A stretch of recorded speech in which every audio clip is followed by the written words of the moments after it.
Good morning everybody. Today we are going to discuss about the methods of taxation. అంటే పన్ను విధింపు పద్ధతులు ఏమిటి అని.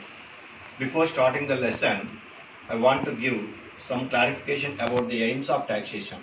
ఎందుకంటే పన్నుల యొక్క ఆశయాలు తెలుసుకుంటేనే మనం ఈ పాఠంలోకి వెళ్ళడానికి అవకాశాలు ఉంటాయి. సాధారణంగా అందరూ ఏమనుకుంటారంటే ట్యాక్స్ సిస్టమ్ తాలూకా ప్రధాన ఆశయం ఏంటంటే ప్రభుత్వానికి రాబడి సమకూర్చడమే అనుకుంటారు. కానీ రాబడి సమకూర్చడం ఒక్కటే పన్నుల తాలూకా ప్రధాన ఆశయం కాదు, ఇంకా ఇతరత్ర ఆశయాలు కూడా ఉన్నాయి. అవి ఏమిటి అంటే ఇన్ఈక్వాలిటీస్ తగ్గించడం, అంటే దేశంలో ఆర్థిక అసమానతలు కానీ ఎక్కువగా ఉంటే ఆర్థిక అసమానత తగ్గించడం కూడా పన్నుల విధానాన్ని ఒక సాధనంగా వాడుకోవచ్చు. తర్వాత ఏమిటంటే to reduce the harmful consumption of certain commodities like liquor, cigarettes etcetera. అంటే ప్రజల యొక్క ఆరోగ్యానికి హానికరంగా ఉండే ఏ వస్తువులైనా సరే వాటి వినియోగాన్ని తగ్గించడానికి కూడా పన్నుల విధానాన్ని మనం సాధనంగా వాడచ్చు. ఇదే కాకుండా అలొకేషన్ ఆఫ్ రిసోర్సెస్, అంటే వనరుల పంపిణీని ఒక వినియోగం నుంచి మరొక వినియోగాన్ని మార్చడానికి కూడా మనం ట్యాక్సేషన్ ఒక సాధనంగా వాడుకోవచ్చు. అంటే దేశంలో ఏ ఉత్పత్తులు అయితే ఎక్కువగా మనకు కావాలో ఆ ఉత్పత్తుల యొక్క ఆ ఉత్పత్తిని ఎక్కువగా చేయడానికి ప్రభుత్వం ఏం చేస్తుందంటే పన్నుల విధానాన్ని ఒక సాధనంగా వాడుతూ ఉంటుంది. So there are so many aims of taxation. So ఇవన్నీ కూడా దృష్టిలో పెట్టుకొని మెథడ్ ఆఫ్ టాక్సేషన్ అనేది మనం ఆలోచించుకోవాలి. అయితే దేశంలో పన్ను రేట్లు ఎలా ఉండాలి అంటే పన్ను రేట్లకి రకరకాల బేసెస్ ఉంటాయి. ఆదాయం ఒక బేస్ కావచ్చు, లేదా మన ప్రాపర్టీ ఒక బేస్ కావచ్చు, లేదా వాల్యూ ఆఫ్ గూడ్స్ బేస్ కావచ్చు, అనేక రకాలుగా ఉంటాయి. వీటిపైన ఏ రేట్లో ట్యాక్స్ వేయాలి అనేది మన ఈ రోజు యొక్క పాఠం. సో టుడేస్ లెసన్ ఈస్ పన్ను విధింపు పద్ధతులు, the method of taxation. Taxes are classified by the government on the basis of three major classes of tax rates. Taxes are classified by the government on the basis of three major classes of tax rates. Major classes of tax rates అంటే tax రేట్లు మూడు రకాలుగా అనిపిస్తాయి. ఇక్కడ ఆ మూడు రకాల గురించి గవర్నమెంట్ ఏంటంటే ట్యాక్స్ క్లాసిఫై చేస్తూ ఉంటుంది. ఫస్ట్ వన్ ఈజ్ ప్రపోర్షనల్, దీన్ని తెలుగులో అనుపాతపు పన్నుల విధానము అంటాం. సెకండ్ వన్ ఈజ్ ప్రోగ్రెసివ్, దీన్నే పురోగామి పన్నుల విధానము అంటాము. Third one is regressive taxation. ఈ విధంగా మూడు పద్ధతుల్లో ప్రభుత్వం ఏమో పన్ను రేట్లు నిర్ణయిస్తూ ఉంటుంది. అయితే ఈ పన్ను రేట్లు నిర్ణయించడానికి ఒక బేస్ అంటూ ఉండాలి. What is the base? So meaning of base ద్వారా పన్ను విధింపుకి ఆధారం ఏంటి అది చూద్దాం. చాలా మంది ఏమనుకుంటారంటే ఎప్పుడు కూడా ఆధారం అంటే ఇన్కమ్ అనే మాట్లాడుతూ ఉంటారు. కానీ ప్రభుత్వం అనేక రకాల పన్నులు విధిస్తూ ఉంటుంది. మన ఆస్తులపైన పన్నులు విధిస్తూ ఉంటుంది, వ్యాపారస్తులు అమ్మే వస్తువులకు విలువను ఆధారంగా చేసుకుని పన్నులు విధిస్తూ ఉంటుంది. కాబట్టి ఈ బేస్ అనేది సందర్భాన్ని బట్టి మారిపోతూ ఉంటుంది. అవే చూద్దాం ఇప్పుడు. The base is the item to be taxed. Base అంటే ఇక్కడ ఏమిటంటే the base is the item to be tax, అంటే దేనిపైన ప్రభుత్వం పన్ను విధించాలనుకుంటుందో దాన్ని మనం బేస్ కింద లెక్కేసుకోవాలన్నమాట. For example, for income tax the base is income. అంటే ఆదాయ పన్ను విధించాలి అంటే దానికి బేస్ ఏమిటి అంటే వ్యక్తుల యొక్క వ్యక్తిగత ఆదాయాలు. In the same way for property tax, అంటే మన ఇళ్లపైన కానీ మన ఆస్తులపైన కానీ ప్రభుత్వం పన్ను విధిస్తే దానికి బేస్ ఏంటి అంటే వాల్యూ ఆఫ్ ద ప్రాపర్టీ, అంటే మన యొక్క ఆస్తి విలువ. ఉదాహరణ పెద్ద బిల్డింగ్ ఉందనుకోండి, ఆ బిల్డింగ్ ఒక 10 కోట్ల రూపాయలు విలువ చేసింది అనుకోండి, ఆటోమేటిక్ గా గవర్నమెంట్ దానిపైన ఎక్కువ రేటు ట్యాక్స్ వేస్తుంది. అదేవిధంగా ఒక చిన్న మిడిల్ క్లాస్ వాళ్ళకి మామూలుగా ఒక చిన్న 2 స్టోరీ బిల్డింగ్ ఉందనుకోండి, వాళ్ళపైన ఆ బిల్డింగ్ తాలూకు వాల్యూని బేస్ చేసుకుని గవర్నమెంట్ ట్యాక్స్ వేస్తుంది అనమాట. సో ఈ ప్రాపర్టీ ట్యాక్స్ కి గవర్నమెంట్ ఏమిటి బేస్ తీసుకుంటుంది అంటే వాల్యూ ఆఫ్ ద ప్రాపర్టీ, అంటే ఆస్తి తాలూకా విలువను ప్రాతిపదికగా తీసుకుంటుంది. ఫర్ సేల్స్ ట్యాక్స్, ఇది పరోక్ష పన్నే. ఈ సేల్స్ ట్యాక్స్ కి ఏమిటి బేస్ అంటే వాల్యూ ఆఫ్ ద గూడ్స్, అంటే వాళ్ళు ఎంత వస్తువులు అమ్మారు, ఎంత విలువైన వస్తువులు అమ్మారు అనే దాన్ని బేస్ చేసుకుని ఇక్కడ ఈ సేల్స్ ట్యాక్స్ అనేది విధిస్తూ ఉంటుంది. అదేవిధంగా ఇప్పుడు జిఎస్టీ కూడా అదే పద్ధతిలో గవర్నమెంట్ నిర్ణయిస్తూ ఉంటుంది అనమాట. ఇప్పుడు 1 by 1 చూద్దాం. ఏమిటంటే ఫస్ట్ వన్ ఏమిటంటే ప్రపోర్షనల్ ట్యాక్స్. ప్రపోర్షనల్ ట్యాక్స్ ఏంటి? ఇక్కడ పన్ను ఆధారం మారినప్పటికీ పన్ను రేటు స్థిరంగా ఉండే పద్ధతి. పన్ను ఆధారం మారినప్పటికీ పన్ను రేటు స్థిరంగా ఉండే పద్ధతి. మరి ఇవి ఏంటంటే పూర్వం ఆర్థికవేత్తలు దీన్ని కొంతమంది సమర్థించారు, జేఎస్ మిల్లు వీళ్ళందరూ కూడాను. కానీ ప్రస్తుత కాలంలో దీన్ని ఎవరు కూడా సమర్థించడం లేదు. అయితే సిద్ధాంతరీత్యా మనం చదువుకోవాలి కాబట్టి దాని గురించి మీకు వివరిస్తాను. ఇక్కడ ఏమిటంటే పన్ను ఆధారము మారినప్పటికీ పన్ను రేటు స్థిరంగా ఉండే పద్ధతి. పన్ను ఆధారం ఎంత మారినా పన్ను రేటు ఒకేలాగా యూనిఫామ్ గా ఉంటుంది. టేలర్ అనే ఆర్థికవేత్త ఒక మంచి డెఫినేషన్ ఇచ్చాడు. A schedule of proportional tax rates is one in which the rate of taxation remains constant as the tax base changes. Rate of taxation remains constant. Rate of taxation remains constant as the tax base changes. అంటే పన్ను విధింపుకు ఆధారమైన ఆదాయము లేదా ఆస్తి ఏదైనా మారినా దాని యొక్క ట్యాక్స్ రేటు మాత్రం యూనిఫామ్ గా ఉంటుంది. అంటే ట్యాక్స్ రేట్ లో ఎటువంటి మార్పు కూడా ఉండదు అనమాట. అదే మనం ఇక్కడ పట్టికలో చూద్దాం. ఈ పట్టికలో మనకి 3 కాలమ్స్ కనిపిస్తున్నాయి. One is tax base, second one is tax rate, third one is the amount of tax. మరి ఇలా తీసుకుంటే ఫర్ ఎగ్జాంపుల్ ఇది ఆదాయ పన్ను అనుకుందాం. ఆదాయ పన్నులో for example 1 lakh rupees income ఉంది ఒక వ్యక్తికి. అతని పైన ప్రభుత్వం ఆదాయ పన్ను 10% విధించింది అనుకోండి. అతని అమౌంట్ ఆఫ్ ట్యాక్స్ ఎంత అంటే 10,000. ఎందుకంటే 10% ట్యాక్స్ ప్రభుత్వానికి కట్టాలంటే అతను ఎంత పన్ను ప్రభుత్వానికి చెల్లించాడు అంటే 10,000 చెల్లించాలి. అదే మరొక వ్యక్తికి 10 లక్షల రూపాయల ఆదాయం ఉన్నది అనుకోండి. అతని పైన యూనిఫామ్ గా 10% వేస్తే ఆ వ్యక్తి తన యొక్క ఆదాయం 1,00,000 రూపాయలు ప్రభుత్వానికి ఆదాయ పన్ను రూపాయన చెల్లించాలి. మరొక వ్యక్తి 1 కోటి రూపాయల ఆదాయం ఉన్నది అనుకుందాం. అతని పైన కూడా 10% యూనిఫామ్ రేట్ ట్యాక్స్ వేస్తే అతను ఇక 10 lakhs చెల్లిస్తాడు.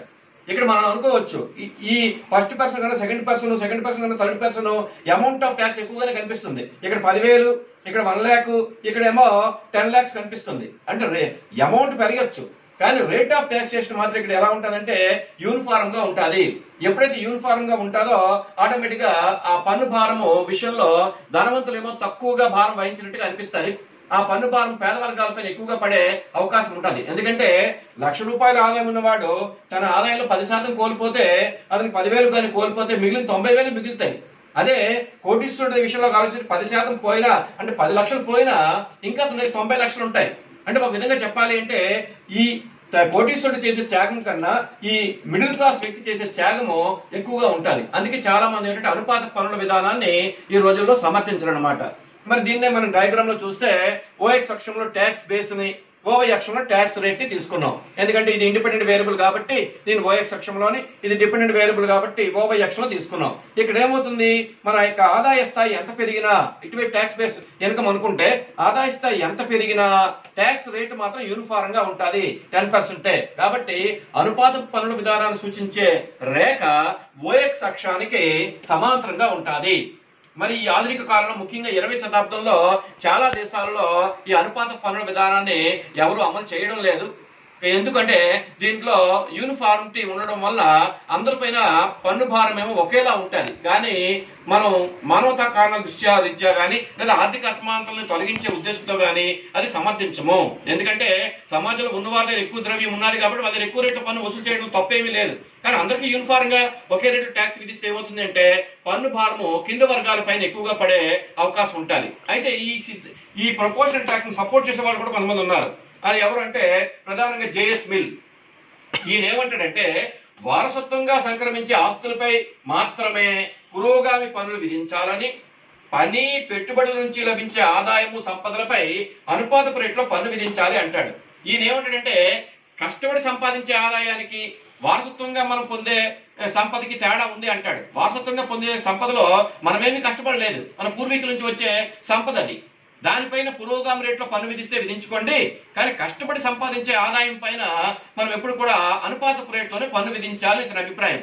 అయితే ఇక్కడ ఏమవుతుంది అంటే కష్టపడి సంపాదించే ఆదాయం పైన అనుపాత రేట్లో పన్ను విధిస్తే అది కొంతవరకు ధర్మ సమ్మతంగానే మనకు అనిపించవచ్చు. కానీ సమాజంలో అందరి వ్యక్తుల యొక్క ఎఫిషియన్సీ కానీ లేదా సామర్థ్యం కానీ ఒకేలా ఉండదు. కొంతమందికి ఏమిటంటే బై బర్త్ ఉండొచ్చు, లేదా కొంతమందికి లిటరసీ రేట్ ఎక్కువగా ఉండొచ్చు, స్కిల్స్ ఎక్కువగా ఉండొచ్చు, వాళ్ళు ఎక్కువ సంపాదించవచ్చు. అటువంటిప్పుడు ఎక్కువ సంపాదించిన వాళ్ళపైన ఎక్కువ రేట్లు ట్యాక్స్ వేస్తే తప్పేమీ కూడా లేదు. కానీ ఇతను ఏమంటాడంటే కష్టపడి సంపాదించే ఆదాయం పైన లేదా మనం పెట్టే పెట్టుబడుల పైన మనం ఎప్పుడు అనుపాత పన్నుల విధానం వాడితే మంచిదే, కానీ పూర్వీకుల నుంచి వచ్చే ఆదాయం పైన మాత్రం ఎక్కువ రేట్లు ట్యాక్స్ వేసిన తప్పేమీ లేదు అని ఇతని అభిప్రాయం, జేఎస్ మిల్. అయితే ఈ అనుపాత పన్నుల విధానానికి కూడా కొన్ని అడ్వాంటేజెస్ ఉన్నాయి, మరి కొన్ని డిసడ్వాంటేజెస్ ఉన్నాయి. ఏమిటో అడ్వాంటేజెస్ చూద్దాం. ఫస్ట్ వన్ ఏంటంటే simple to understand. Even a common man, ఒక లేమ్యాన్ కూడా ఈ అనుపాత పన్నుల విధానాన్ని సులువుగా అర్థం చేసుకోగలడు. ఎందుకంటే ఇది యూనిఫార్మిటీ ఉంటది కాబట్టి ట్యాక్స్ రేట్ లో ఈజీగా ఎవరైనా చెప్పవచ్చు. ప్రధాని మనం అడిగామనుకోండి, ఈ విధంగా మీ ఇన్కమ్ ఈ లెవెల్లో ఉంది, ఇన్కమ్ ఈ లెవెల్లో ఉంది, ఎంత ట్యాక్స్ రేట్ కట్టాలి అంటే ఈజీగా ఏమైనా కామన్ పర్సన్ కూడా సింపుల్ అర్థమెటిక్, సింపుల్ మ్యాథమెటిక్స్ వచ్చిన వాళ్ళు కూడా చెప్పగలరు. సో ఫస్ట్ అడ్వాంటేజ్ అంటే simple to understand and easy to calculate the amount of tax. We can easily calculate the amount of tax that we have to pay. ప్రభుత్వానికి మనం 10 రూపాయలు ఎంత చెల్లించాలన్న విషయాన్ని ఎవరికి వాళ్ళే క్యాలిక్యులేట్ చేసుకోవడానికి ఇది చాలా ఈజీగా ఉంటుంది, ఎందుకంటే యూనిఫార్మిటీ ఉంటుంది కాబట్టి. తర్వాత పన్ను చెల్లింపుదారుల సాపేక్ష స్థితిగతుల్లో ఎటువంటి మార్పులు రావు. దీన్ని ఒక రకంగా మనం డిసడ్వాంటేజ్ అనొచ్చు, కానీ అడ్వాంటేజ్ కూడా మాట్లాడుకోవచ్చు. ఎందుకంటే ఇప్పుడు వాళ్ళ యొక్క స్థితిగతుల్లో పెద్దగా మార్పు ఏమి రాదు. ఎందుకంటే అందరూ యూనిఫామ్ గా ట్యాక్స్ కట్టినప్పుడు రిచ్ మ్యాన్ లాగా ఉంటాడు, మిడిల్ క్లాస్ లాగా ఉంటాడు, పూర్ క్లాస్ లాగా ఉంటాడు. అయితే అది అడ్వాంటేజ్ గా ఎలా చెప్తాము అంటే, ధనవంతులు తమ యొక్క ఆదాయము అదే స్థాయిలో ఉంటారు కాబట్టి వాళ్ళు ఇంకా పని చేయాలి, ఇంకా పెట్టుబడి పెట్టాలి, తద్వారా దేశం అభివృద్ధి చెందుతుంది అనుకుంటూ ఉంటాం. కాబట్టి ఆ రకంగా ఆలోచిస్తే అది అడ్వాంటేజే, కానీ మరొక రకంగా ఆలోచిస్తే అది డిసడ్వాంటేజ్. తర్వాత ప్రజల వ్యతిరేకత తక్కువ.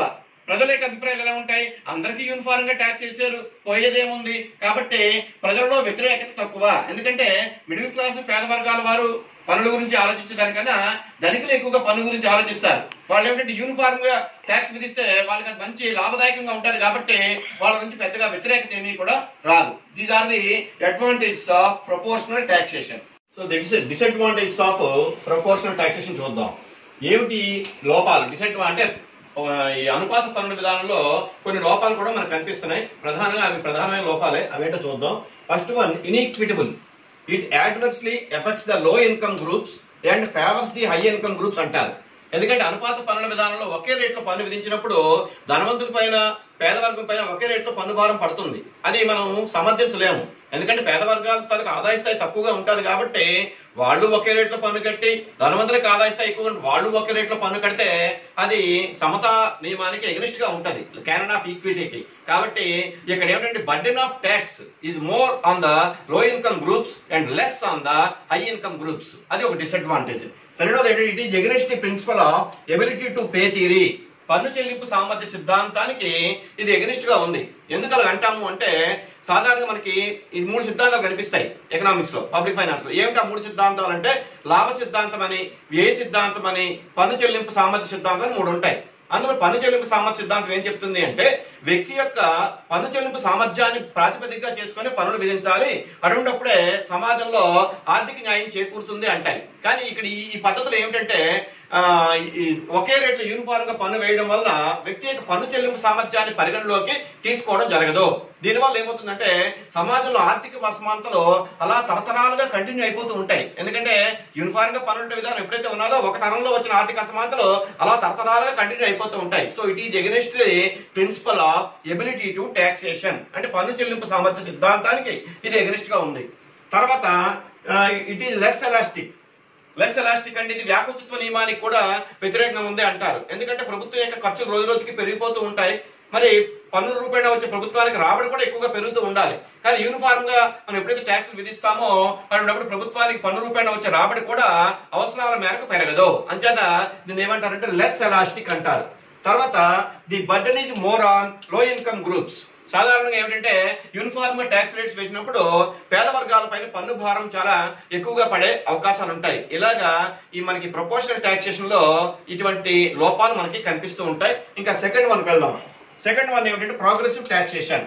దీన్నే మనం పురోగామి పన్నుల విధానము అంటాం. ఇది ఇంచుమించు అన్ని దేశాల్లో, అంటే అభివృద్ధి చెందిన దేశాల్లోని, అభివృద్ధి చెందుతున్న దేశాల్లోని ప్రస్తుతం ఈ పద్ధతిని పాటిస్తూ ఉన్నారు. ముఖ్యంగా అభివృద్ధి చెందుతున్న దేశాల్లో ఆర్థిక అసమానతలు చాలా ఎక్కువగా ఉన్నాయి. ముఖ్యంగా ఇంటర్ పర్సనల్ ఇన్ఈక్వాలిటీస్ చాలా ఎక్కువగా ఉన్నాయి. హ్యావ్స్, హ్యావ్ నాట్స్ ఉన్నప్పుడు ఏమవుతుంది అంటే, రాజ్యాంగ లక్ష్యం ఏంటి? సమసమాజ స్థాపన, సోషలిస్ట్ ప్యాటర్న్ ఆఫ్ సొసైటీ. దాన్ని సాధించాలి అంటే ఆర్థిక సమానత్వం సాధించడానికి ప్రయత్నాలు చేయాలి. అయితే కమ్యూనిస్ట్ రాజ్యాల్లాగా ఒకేసారి మనం సమానత్వం తీసుకురాలేం. ఎందుకంటే కమ్యూనిస్ట్ రాజ్యాల్లో అయితే అన్ని జాతీకరణ చేస్తారు ఆస్తులు ఇవన్నీ. కానీ ప్రజాస్వామ్య దేశాలలో ఇది సాధ్యపడే విషయం కాదు. ముఖ్యంగా పెట్టుబడిదారు దేశాలు అసలే సాధ్యపడదు. అన్నప్పుడు ఏమవుతుంది అంటే, ఈ ఆర్థిక అసమానతలు మనం క్రమేణా తగ్గించుకుంటూ వెళ్ళాలి. దానికి ఈ పన్నుల విధానం ఒక సాధనంగా మనం వాడుకోవాలి. అటువంటి ప్రధానమైన సాధనం ఏది అంటే ఈ ప్రోగ్రెసివ్ టాక్సేషనే, పురోగామి పన్నుల విధానమే. అదేంటి చూద్దాం. పన్ను విధించే ఆధారం పెరిగినప్పుడు పన్ను రేటు కూడా పెరిగితే పురోగామి పన్ను విధానం అంటారు. పన్ను విధించే ఆధారం అంటే అది ఇన్కమ్ కావచ్చు, ప్రాపర్టీ కావచ్చు, ఏదైనా అది పెరిగినప్పుడు పన్ను రేటు కూడా పెరిగితే పురోగామి పన్ను విధానం అంటారు. అదేంటో దీన్ని టేలర్ ఆర్థికవేత్త ఒక మంచి డెఫినేషన్ ఇచ్చాడు. A schedule of progressive tax rates is one in which the rate of taxation increases. In which the rate of taxation increases as the tax base increases. అంటే మన యొక్క ట్యాక్స్ బేస్ అంటే అది income కావచ్చు, property కావచ్చు.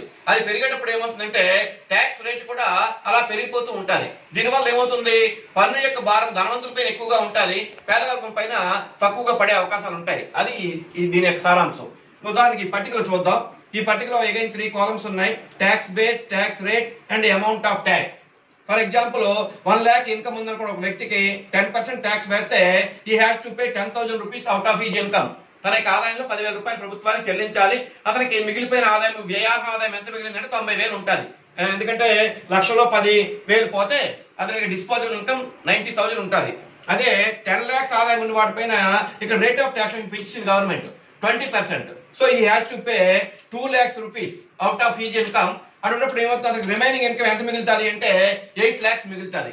తర్వాత అదే ఒక వ్యక్తి 1 కోటి రూపాయల ఆదాయం ఉందనుకుందాం, అతనిపైన గవర్నమెంట్ 30% రేట్ లో ట్యాక్స్ వేసేస్తే he has to pay 30 lakhs rupees towards the income tax. అప్పుడు అతనికి డిస్పోజబుల్ ఇన్కమ్ ఎంత అంటే 70 lakhs మిగులుతుంది. అంటే ఇక్కడ ఏమవుతుంది అంటే వీళ్ళ యొక్క ట్యాక్స్ అమౌంట్ చాలా పెరిగిపోతూ ఉంటుంది. మొదటి వ్యక్తి ఏమో కేవలం 10% లో 10,000 కడితే, రెండో వ్యక్తి 20% వేసినప్పుడు 2 లక్షలు కట్టాల్సి వచ్చింది. మూడో వ్యక్తి ఏమో 30% వేసినప్పుడు 30 lakhs కట్టాల్సి వచ్చింది. అంటే ఇక్కడ ఏమవుతుంది, మన పన్ను విధింపుకు ఆధారమైన ఆదాయం పెరిగినప్పుడు పన్ను రేటు పెరగడం వలన ప్రభుత్వానికి పన్ను రూపేణ వచ్చే ఆదాయం కూడా గణనీయంగా పెరుగుతూ ఉన్నది. ఇదే విషయాన్ని ఇక్కడ రేఖాపటంలో చూద్దాం. హియర్ ది OX సెక్షన్ లో ట్యాక్స్ బేస్ ని, OY సెక్షన్ లో ట్యాక్స్ రేట్ ని తీసుకున్నాం మనం. మరి ఇక్కడ ఈ రేఖ ఏం చెప్తుంది అంటే ఎడమ నుంచి కుడికి పైకి వెళ్తుంది. ఎడమ నుంచి కుడికి పైకి వెళ్తుంది అంటే అర్థం ఏంటి, as the tax base increases tax rate will also increase. కాబట్టి ఇక్కడ ఈ అంటే ప్రోగ్రెసివ్ ట్యాక్సేషన్ సూచించే రేఖ ఎప్పుడు కూడా ఎడమ నుంచి కుడికి పైకి వెళుతూ మనకి ధనాత్మక సంబంధాన్ని తెలియజేస్తుంది. ఏ చలాంకాలకి అంటే ట్యాక్స్ బేస్ కిను ట్యాక్స్ రేట్ కిను. అయితే దీంట్లో కూడా అడ్వాంటేజెస్ ఉన్నాయి, డిసడ్వాంటేజెస్ కూడా ఉన్నాయి. What are the advantages or merits of progressive taxation చూద్దాం. ఫస్ట్ వన్ ఏమిటంటే ability to pay. These taxes are based on the principle of ability to pay. అంటే పన్ను చెల్లింపు సామర్థ్య సిద్ధాంతానికి అనుగుణంగా ఈ విధానం రూపొందించబడింది. ఎందుకంటే వ్యక్తి యొక్క సామర్థ్యం మేరకే పన్ను విధించాలి అని.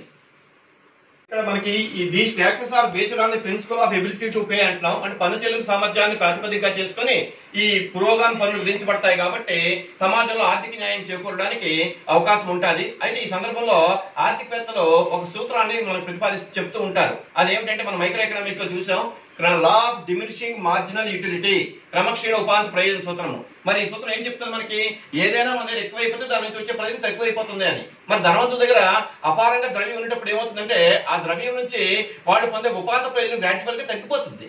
తగ్గిపోయినప్పుడు ఏమవుతుందంటే వాళ్ళపైన ఎక్కువ రేట్లో ట్యాక్స్ వేసినా వాళ్ళు పెద్దగా బాధపడరు అంటారు. కాబట్టి క్రమక్షీణ ఉపాంత ప్రయోజన సూత్రాన్ని ప్రాతిపదికగా తీసుకుంటే ధనవంతుల దగ్గర అపారమైన ద్రవ్యం ఉంది కాబట్టి ద్రవ్యం యొక్క ఉపాంత ప్రయోజనం వాళ్ళకి తక్కువగా అనిపిస్తుంది కాబట్టి వాళ్ళపైన ఎక్కువ రేట్లో ట్యాక్స్ వేసినా పెద్ద తప్పేమీ కాదు అని ఆర్థికవేత్తల యొక్క అభిప్రాయం.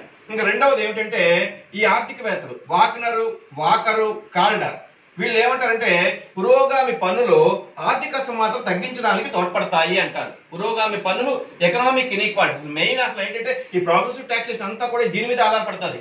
ఎందుకంటే ఎందుకు మన పురోగామి పద్ధతిలో పన్నులు విధించాలి అంటే సమాజంలో అందరూ ఒకే ఆర్థిక పరిస్థితిలో ఉంటే పురోగామి పన్నులు అవసరం లేదు.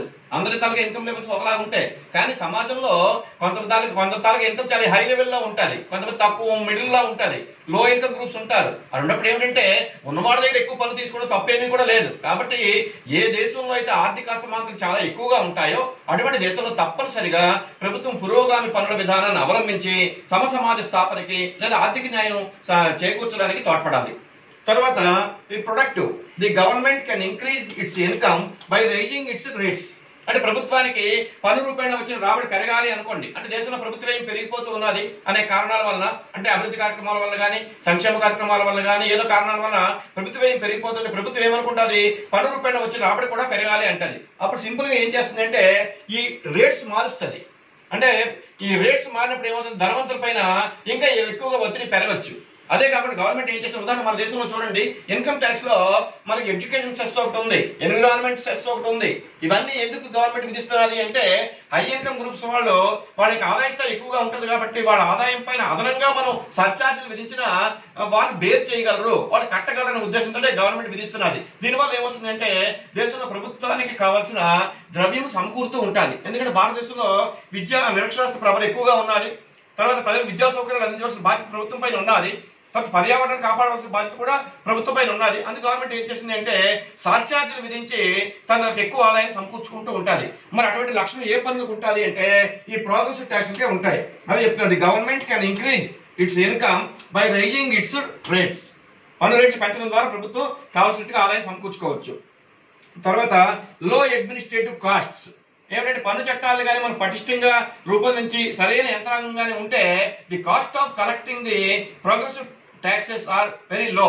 ఎందుకంటే మనం అనుకుంటాం, ఎందుకంటే పన్నులు విధించినప్పుడు ఆ పన్నులు వసూలు చేయడానికి అయ్యే ఖర్చు కనిష్ట స్థాయిలో ఉండాలి అని. మరి ఈ విషయంలో పురోగమ పన్నుల విషయంలో అది నిజమవుతుంది, ఎందుకంటే అడ్మినిస్ట్రేటివ్ కాస్ట్ తక్కువగా ఉంటాయి. తర్వాత రెడ్యూసెస్ కాన్షియస్ కన్జంప్షన్, ఇది మోస్ట్ ఇంపార్టెంట్. దాన్నే దుబారా వ్యయము, ఆడంబర వ్యయము అంటారు. సాధారణంగా ధనవంతుల దగ్గర అపారంగా ద్రవ్యం మూలుతూ ఉండేటప్పుడు వాళ్ళు ఏం చేస్తూ ఉంటారంటే అనుత్పాద కార్యక్రమాలపైన కానీ లేదా ఆడంబరంగా వినియోగం చేసుకోవడం ప్రయత్నాలు చేస్తూ ఉంటారు. అన్నప్పుడు గవర్నమెంట్ ఏం చేయాలంటే వాళ్ళు ఏ వస్తువులు అయితే విదేశాల నుంచి బాగా భారీ ఎత్తున ఖరీదు పెట్టి దిగుమతి చేసుకుంటూ ఉంటారో వాటిపైన భారీ ఎత్తున ట్యాక్స్ వేసేయాలి, ఎక్కువ రేటు ట్యాక్స్ వేయాలి. అన్నప్పుడు ఏమవుతుందంటే ఆటోమేటిక్ గా ఈ కాన్షియస్ కన్జంప్షన్, ఆడంబర వినియోగం, దుబారా అని తగ్గిపోయే అవకాశాలు ఉంటాయి. సో ఆ లక్ష్యాన్ని నెరవేర్చుకోవాలి అన్న మనకి పురోగమి పన్నుల విధానం చాలా వరకు కూడా తోడ్పడుతూ ఉంటుంది. It reduces the conscious consumption. Advantages of progressive taxation చూద్దాం. ప్రధానంగా ఈ పురోగమి పన్నులు వ్యతిరేకించిన ఆర్థికవేత్తలు 10 ఉన్నారు. వీళ్ళు ఎవరిలో ప్రధానంలో వీళ్ళు ప్రముఖులు ఎవరంటే హెన్రీ లుడ్జ్ ఒకడు, Hayek and JS Mill. Henry లుడ్జ్, హయక్ అండ్ జేఎస్ మిల్ వీళ్ళు ఏమంటారంటే first one, discourage capital formation. పురోగామి పన్నుల విధానం ఎప్పుడు కూడా మూలధన సంచయనాన్ని నిరుత్సాహపరుస్తుంది అంటారు. ఎందుకంటే దేశంలో పెట్టుబడి కార్యక్రమాలు బాగా జరగాలి అంటే వాళ్ళ ప్రభుత్వం ధనవంతుల పైన లేదా పెట్టుబడిదారుల పైన ఎక్కువ రేట్ల పన్ను వేస్తే వాళ్ళు పెద్దగా ముందుకు రారు అంటారు. ముఖ్యంగా ఈ హెన్రీ లుడ్జ్ ఒక మాట మాట్లాడారు. హెన్రీ లుడ్జ్ ఈయన ఏమంటాడంటే పెట్టుబడిదారు విధానాన్ని అంతమొందించాలి అనుకున్నప్పుడే ప్రభుత్వం పురోగామి పన్నుల విధానం పాటించాలి అంటాడు. అంటే ఒక విధంగా చెప్పాలంటే పెట్టుబడిదారు విధానం ఏమవుతుంది, సమాజంలో పెట్టుబడిదారులు అందరూ కూడా ఉత్పత్తి కార్యక్రమాల్లో కీలక పాత్ర వహిస్తారు. కీలక పాత్ర వహించి అదనంగా పెట్టుబడులు పెట్టి ఉత్పత్తిని చేస్తారు. దానివల్ల ఉద్యోగ అవకాశాలు వస్తాయి, ప్రజలకు ఆదాయాలు పెరుగుతూ ఉంటాయి.